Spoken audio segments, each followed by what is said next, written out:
भाई आपकी जो जॉब है या फिर जो फील्ड है वो साइबर सिक्योरिटी है। बिल्कुल ऐसे ही। साइबर सिक्योरिटी क्या होती है? क्योंकि मैं अभी रिसेंटली आर्टिकल्स पढ़ रहा था कि अमेरिका के अंदर भी बहुत ज़्यादा ज़रूरत है साइबर सिक्योरिटी की जॉब्स की, और यूके भी कहता है कि हमें 10,000 बंदे चाहिए आने वाले वक्त में, यूएस कहता है हमें 1 लाख बंदे चाहिए, यूरोप को भी हज़ारों लोग चाहिए, वेस्ट को इस वक्त साइबर सिक्योरिटी के बंदे चाहिए, बंदों की शॉर्टेज है। ठीक है, तो आप मुझे अपना एक्सपीरियंस बताएं भाई।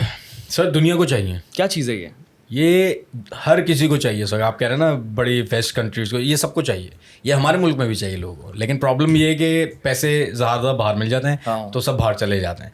अब प्रॉब्लम ये है कि साइबर सिक्योरिटी से हर चीज़ जब आप रिलेट करेंगे ना, तो हर चीज़ आपस में इंटरकनेक्ट होनी शुरू हो जाएगी। क्योंकि डिजिटलाइजेशन के अंदर होता क्या है कि हर चीज़ एक सेंट्रलाइज मॉनिटरिंग सिस्टम के अंदर आती है, हर चीज़ सेंट्रलाइज हो रही है। अब अगर हम बाहर किसी सऊदी में इकामे की बात करें, यूके में बीआरपी कार्ड की बात करें, या किसी और मुल्क में उसके कार्ड की बात करें, तो वो इतना कनेक्टेड होता है कि उस एक कार्ड की बिना पे आप पूरा बंदा स्कैन करके, मतलब क्या है, फाइनेंशियल क्या है, मेडिकल क्या है, इतने सिस्टम्स उसके अंदर इंटीग्रेटेड हैं।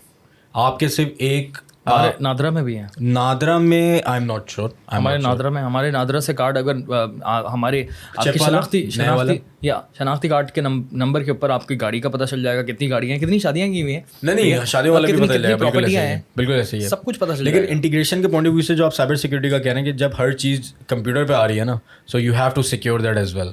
अच्छा, अब आप पॉलिसी मेकर हैं तो एक अलग चीज़ है।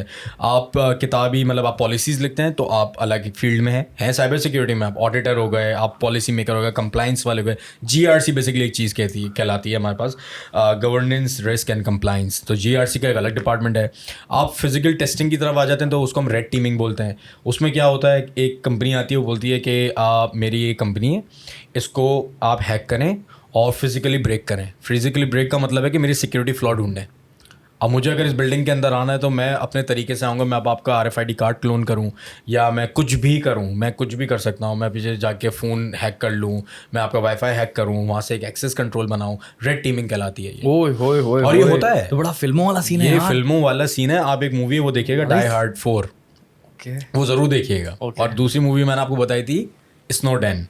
तो ये 2 मूवी ज़रूर देखिएगा, आपको ना मज़ा आए तो आप इंटरेस्टिंग यार, बहुत मज़ेदार चीज़ है। अच्छा, ये हो गई फिजिकल कंप्लाइंस। एक होती है penetration testing and vulnerability assessment. Penetration testing मतलब the same process with the applications inside the computer. अब वो वेब एप्लीकेशन भी हो सकती है, मोबाइल भी हो सकती है, आपका नेटवर्क भी हो सकता है, कुछ भी हो सकता है। आपने एक वेबसाइट बनाई, आपने बोला मुझे इसमें कस्टमर्स का डेटा रखना है, how secure this website is. तो आप क्या करोगे, आप एक थर्ड पार्टी को इंगेज करोगे और बोलोगे आप एक्सपर्टीज रखते हो वेब एप्लीकेशंस के अंदर, आप इसको टेस्ट करो। टेस्ट करने का मतलब क्या है, इसको ब्रेक करो एथिकली, लीगली, NDA साइन होने के बाद।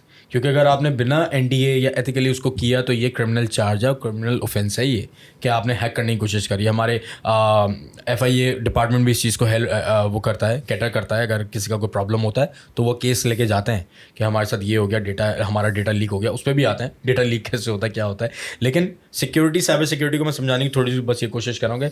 हर फील्ड के अंदर मुझे अगर मोबाइल एप्लीकेशन, आपने एक मोबाइल एप्लीकेशन बनाई, आपको कैसे पता वो सिक्योर है या नहीं है। सिक्योर का मतलब ये कि आपको डर ये कि उसमें से डेटा लीक ना हो जाए। हाँ, कस्टमर का जो ट्रस्ट है ना, माजरत के साथ हमारे जो एशियन कंट्रीज़ हैं, स्पेसिफिकली मैं अपने मुल्क की बात करूँगा, मैं कहीं और इतना गया नहीं हूँ। हमारे मुल्क में, पाकिस्तान के अंदर ना, हमारे डेटा की कोई वैल्यू नहीं है।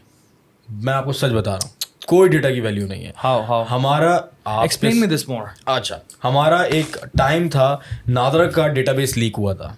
नादरा का डेटाबेस लीक होने का मतलब आप समझ रहे हैं कि हर बंदे का, हर घर की हर इन्फॉर्मेशन और हर फैमिली ट्री की इन्फॉर्मेशन उस बंदे के पास है जिसके पास नादरा का डेटाबेस है। और नादरा का डेटाबेस की वेरिफिकेशन, अगर आप बैंक जाते हैं और आपसे जब बायोमेट्रिक करते हैं तो बैंक से नादरा 35 रुपये चार्ज करता है एक स्कैन करने के। बायोमेट्रिक आपको स्कैन या मुझे स्कैन करने के, वेरीफाई के कौन आया है।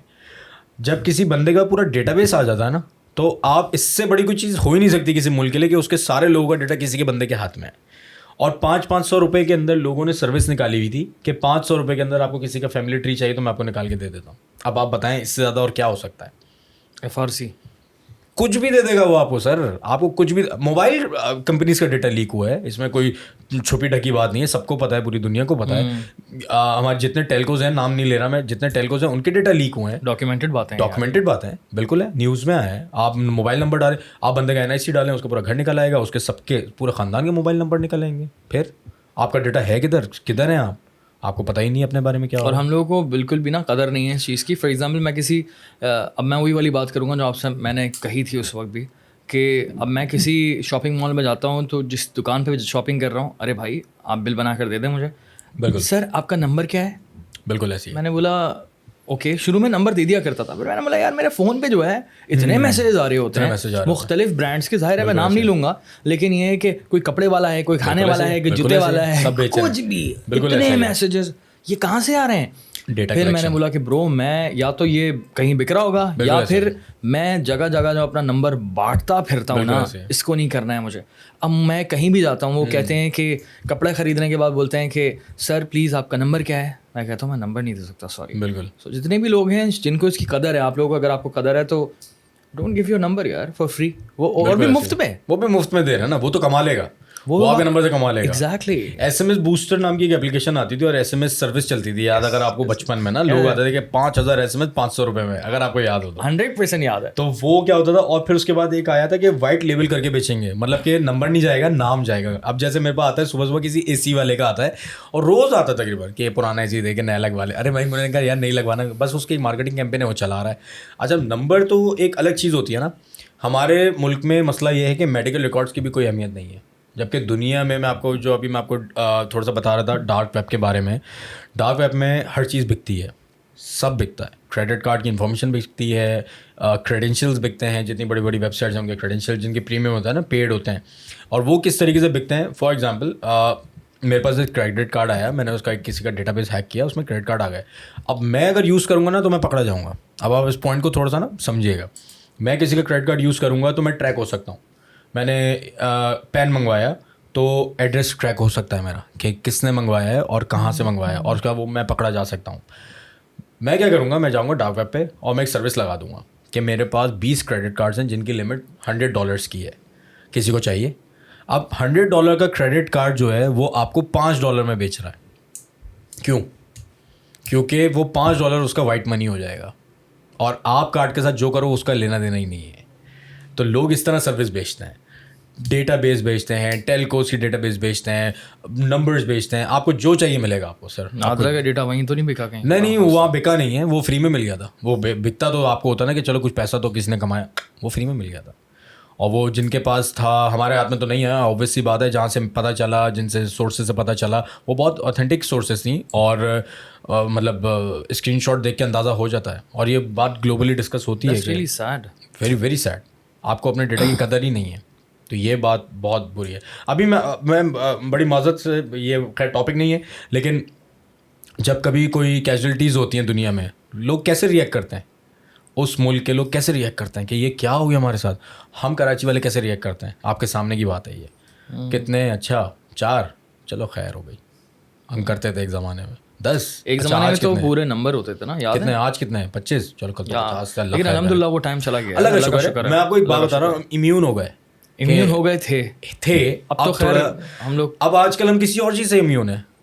गया हाँ कल चला गया, चल खैर हो गई, बुरा नहीं लग रहा और कुछ कर भी नहीं रहे, गया हाँ बचत हो गई। जो बाइक पे जा रहा है उसको मशकूक नज़रों से देख रहे हैं, वो हमें मशकूक नज़रों से देख रहा है, हम उसको मशकूक नज़रों से देख रहे हैं। सो द पॉइंट इज़ कि हम इम्यून हो जाते हैं। हमारा डेटा की कोई वैल्यू नहीं है, डेटा जो बोलो जहाँ बोलो, हमें कोई लेना देना ही नहीं है। मुझे क्या लेना देना है? अब यही हरकत आप करें ज़रा UK सऊदी के अंदर, लग पता जाएगा, घर से उठा के लेके जाएंगे वो जिसने भी की थी हरकत। हमारे वाले अभी तक उसी चक्कर में कि फ़ेक अकाउंट बने हुए हैं, फ़ेक ट्विटर चल रहे। भाई दुनिया आगे निकल गई, आप उधर चले जाएँ थोड़ा सा। नहीं है सर, डेटा की वैल्यू नहीं है।